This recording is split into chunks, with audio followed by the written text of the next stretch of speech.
बिस्मिल्लाहिर्रहमानिर्रहीम। Mathematics second year national book foundation exercise 4.1 पहले 3 question हम कर चुके हैं। क्वेश्चन नंबर 4 के साथ हम आते हैं और क्वेश्चन नंबर 4 बहुत सीधी सा क्वेश्चन है। जो चीजें हम कर चुके हैं वही बातें रिपीट हो रही हैं। कहता है find the order and degree if defined for the differential equation. आपके पास इक्वेशन गिवन है क्वेश्चन नंबर 4 में dy minus sine x d of x which is equal to 0। कहता है ऑर्डर और डिग्री फाइंड करो अगर हो सकते हैं आपसे। तो हम बहुत आसान सा काम dy by d of x, बल्कि पहले स्टेप पूरा कर लें। dy which is equal to minus sine d x से जाके प्लस साइन डी एक्स आप हो जाएगा और dy by d of x which is equal to sine x. तो आपके पास सिंगल डेरिवेटिव क्या आ गया, साइन एक्स। तो आप देखें आपके पास यहाँ पे हायर जो ऑर्डर है वो 1 ही है, तो ऑर्डर आपने निकालना है। ऑर्डर क्या आपके पास 1, ठीक है, ये आप देख लें। और इस ऑर्डर की डिग्री क्या है, इसके ऊपर पावर क्या है, पावर कुछ भी नहीं है, दैट मीन डिग्री भी आपके पास 1 है। तो ये इजी सी बात, इसमें इतना मसला नहीं है। क्वेश्चन नंबर 5 की तरफ बढ़ते हैं। कहते हैं verify the function y is equals to a cos x, y is equals to a cos x plus b sin x where a and b belongs to real numbers in the solution in the differential equation d square y अगर dx का square plus y which is equal, मतलब double derivative आपने find out करना है। तो बिला ताखीर इसका double derivative find करते हैं, इस इक्वेशन में पुट करते हैं और चेक करेंगे कि आंसर 0 के इक्वल आता है कि नहीं आता। dy by d of x, a शुरू में आ जाएगा कांस्टेंट है, cos x का डेरिवेटिव माइनस sin x हो जाता है, minus sin x plus b start में आ जाएगा, sin x का डेरिवेटिव cos x आ जाएगा। आप इसको अरेंज करके ऐसे भी लिख सकते हैं माइनस है sin x। अब डबल डेरिवेटिव इसी का बिला दाखिल ले लें, d square y over d x का square which is equal to minus a constant है शुरू में, sin x का डेरिवेटिव cos x आ जाएगा प्लस b cos x का डेरिवेटिव माइनस sin x आ जाएगा। तो माइनस माइनस आपके पास यहाँ पे माइनस प्लस ये माइनस हो जाएगा। इधर से आप माइनस कॉमन ले लें, d square y over d x का square which is equal to minus common लिया तो a cos x plus b sin x आपके पास आ जाता है। ये किसकी वैल्यू है, डी स्क्वायर, मतलब डबल डेरिवेटिव को उठा के यहाँ पे पुट कर दें तो क्या होगा, minus a cos x plus b sin x plus y की जगह ये पुट कर देंगे a cos x plus b sin x which is equal to 0। अब आपके पास ऐसा है, ये सारी वैल्यू आपके पास कैंसिल आउट हो जाएगी। ये माइनस अंदर मल्टीप्लाई करा लें, minus a cos x minus b sin x plus a cos x plus b sin x which is equal to 0। ये आपस में कट जाएंगे, 0 is equal to 0। So your left hand side is equal to right hand side. आपके पास इसका ये solution आ जाता है। इसके बाद क्वेश्चन नंबर 6 स्टार्ट करते हैं। क्वेश्चन नंबर 6 बहुत इजी सा क्वेश्चन, देखने में आपको लेंथी लग रहा है थोड़ा सा। यहाँ से ऐसा क्वेश्चन है जो 4 नंबर के उसमें आ सकता है, बट सारी चीजें वो भी प्रूव नहीं करवाएगा। कोशिश उसकी यही होती है कि आपसे एक आध बात इसमें प्रूव करवा दे। बहुत इजी सा क्वेश्चन कहता है कि y is equals to x का square, show that y is equals to x का square and y1 and y2 is equals to x का cube are both the solution of the equation x का square double derivative y का plus 4x y का single derivative plus 6y which is equal to 0। तो सादी सी बात है बच्चे, पहले इतना कोई परेशानी वाली बात नहीं, अगले उसमें बाद में करते हैं। y1 हमारे पास गिवन है, हम पहले इसके डबल डेरिवेटिव लेके वैल्यूज पुट करते हैं और चेक करते हैं कि आया ये सोल्यूशन है कि नहीं है। तो y1 का डेरिवेटिव जब मैं लूंगा कि y1 प्राइम आ जाएगा 2x, जब डबल डेरिवेटिव लिया जाएगा तो y2 prime, y1 double derivative आ जाएगा 2, ठीक है। सिंगल डेरिवेटिव की वैल्यू भी आ चुकी है, डबल की भी वैल्यू आ गई है, उठा के इस इक्वेशन में पुट कर दें।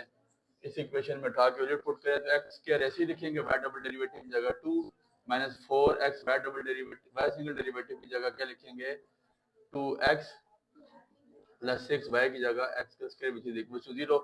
2x का स्क्वायर माइनस 4 2 जार 8x का स्क्वायर प्लस 6x का square which is equal to 0। 8 और 6 और 2 8, 8x का स्क्वायर माइनस 8x का which is equal to 0, 0 is equal to 0। तो इसका मतलब है कि ये इसका सोल्यूशन है। इसके बाद y2 पुट करें, y2 which is equal to x का क्यूब, इसका डेरिवेटिव ले लें, सिंगल डेरिवेटिव लेंगे तो 3x स्क्वायर आ जाएगा, उसका अगेन डेरिवेटिव लेंगे तो 3 2 जार 6x आ जाएगा। दोनों वैल्यूज आगे उठा के यहाँ पुट कर दें, x square y double derivative की जगह 6x minus 4x, y single derivative की जगह 3x का स्क्वायर प्लस 6y की जगह आपने क्या पुट कर देना है x क्यूब। तो 6x का क्यूब माइनस 3 4 जार 12x का क्यूब प्लस 6x का cube which is equal to 0। 6 और 6 12, 12x का क्यूब माइनस 12x का cube which is equal to 0। तो that's why it's been proved के ये आपके पास इसका सॉल्यूशन है। इसके बाद इसका तीसरा पार्ट क्या लिखता है, कहता है कि whether check C1 Y1 and C2 Y2 is the solution और नॉट। तो सीधी सी बात है sir, Y1 which is equals to x का क्यूब, इसके साथ C लगा लें, इसको तो कोई फर्क नहीं पड़ता। तो C बेसिकली कांस्टेंट है, C1 Y1 which is equals to C1 x का क्यूब, और अब इसके डेरिवेटिव ले लें। तो ये कोई फजूल सी बात है, इसमें कोई इतनी बड़ी परेशानी वाली बात नहीं है। कांस्टेंट का डेरिवेटिव कांस्टेंट खत्म हो जाता है, Y1 सिंगल डेरिवेटिव आ जाएगा। तो C1 कांस्टेंट है, स्टार्ट में आ जाता है C1 और x क्यूब का डेरिवेटिव 3x का स्क्वायर आ जाता है। ठीक है, मैं लिख लूंगा 3 इंटू C1 x का स्क्वायर, और जब मैं इसका डबल डेरिवेटिव लूंगा तो ये मेरे पास क्या बन जाएगा, 3 2 जार, पहले आपके पास सॉरी ये x का स्क्वायर है, एक्स स्क्वायर का डेरिवेटिव क्या आ जाता है 2x। ठीक है, और अब x का डेरिवेटिव 1 आ जाएगा, तो ये बेसिकली आपके पास आ जाएगा 2C1। उठा के इसी इक्वेशन में पुट कर रहा हूँ, x square into 2C1 minus 4x into Y1 की जगह सिंगल डेरिवेटिव क्या वैल्यू है 2C1 x प्लस 6y की वैल्यू क्या है x का square which is equal to 0। तो 2x का स्क्वायर C1 माइनस 4 2 जार 8 C1 x का स्क्वायर प्लस 6x का square which is equal to 0। ठीक है जी, अब y1 x के C1 x का स्क्वायर पुट करेंगे, हम C1 x का स्क्वायर C1 इंट्रोड्यूस करवा दिया कि 6 और 2 8, उसी तरह 8 x का square C1 minus 8 C1 x का square which is equal to 0। ये इससे कैंसिल आउट हो जाएगा, तो 0 इज इक्वल टू 0।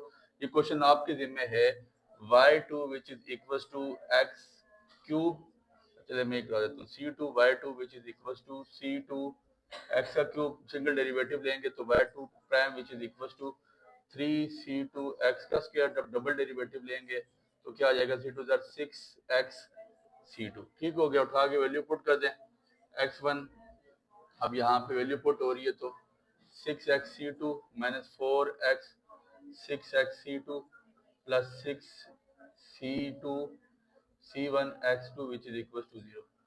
ठीक हो गया, यहाँ पे C2 आ जाएगा, तो आपके पास इक्वेशन बन जाती है 6x x का स्क्वायर है, x का क्यूब C2 माइनस 4x आपके पास क्या आ जाएगा, सिंगल डेरिवेटिव आपके पास वैल्यू क्या है 6, सिंगल डेरिवेटिव की वैल्यू आपने उठा के 4x y1, तो 2 यहाँ पे क्या पुट होगा, सिंगल डेरिवेटिव की वैल्यू क्या है 3C2 x का स्क्वायर, 4 3 जार 12 x का cube C2 plus 6C2 x आपके पास क्या आ जाएगा x का cube which is equal to 0। ये प्लस 12 माइनस 12 आपस में कैंसिल हो जाएंगे, तो 0 इज इक्वल टू 0 आ जाता है।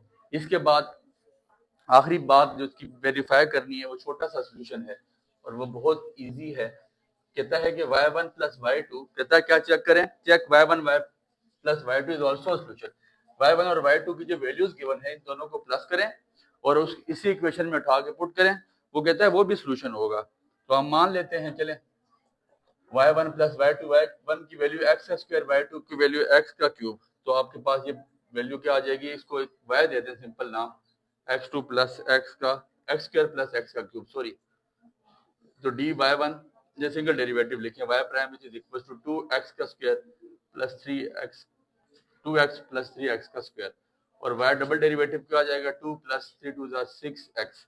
ठीक हो गया, उठा के पुट कर दें डबल डेरिवेटिव की वैल्यू, x का स्क्वायर डबल डेरिवेटिव की वैल्यू क्या है 2 plus 6x minus 4x, single derivative की वैल्यू क्या है 2x प्लस 3x का स्क्वायर प्लस 6y की वैल्यू क्या है आपके पास x का क्यूब प्लस x का स्क्वायर। ठीक हो गया, तो 2x का क्यूब प्लस 2x का स्क्वायर प्लस 6x का क्यूब माइनस 4 2 जार 8x का स्क्वायर माइनस 12x का क्यूब प्लस 6x का स्क्वायर प्लस 6x का क्यूब। अब प्लस माइनस कैंसिल हो रहे हैं, तकरीबन आपके पास सारी ही वैल्यूज खत्म हो जाएंगी। ये आपके पास क्या हो जाएगा, एक्स स्क्वायर वाली वैल्यूज इकट्ठी कर लें, ये आपके पास एक्स स्क्वायर है 6 और 2 8 plus 6x square minus 6x के 6 और 2 8 8 और 8 कैंसिल हो जाएंगे, 6 और 6 12 12x का क्यूब माइनस 12x का cube which is equal to 0। तो सोल्यूशन ऑलरेडी आपको पता है कि 0 के इक्वल हो तो सोल्यूशन होता है।